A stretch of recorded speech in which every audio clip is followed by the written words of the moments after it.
ne désirent pas et qui sont pour le coup pas traités de la même façon par le film, pas avec la même générosité, ça m'a vraiment gênée. Jean-Marc. Moi aussi, je trouve que vraiment le film est cassé en deux. Il se casse en son milieu.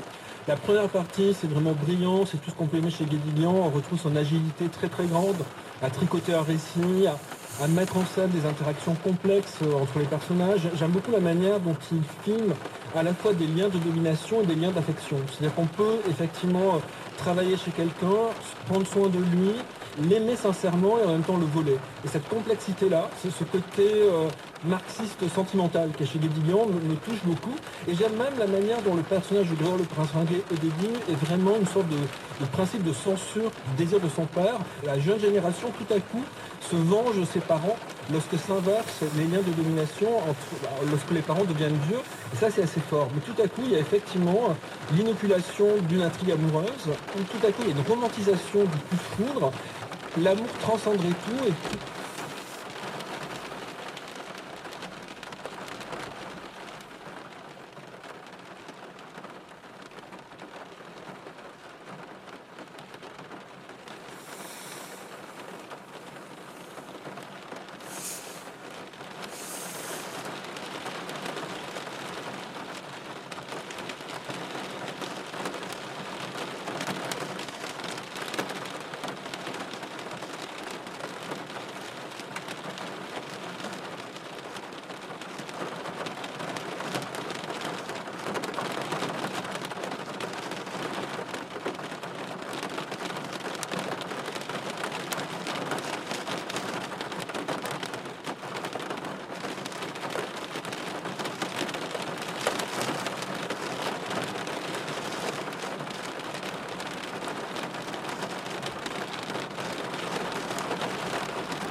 Il arrive à des moments complètement sidérants de beauté.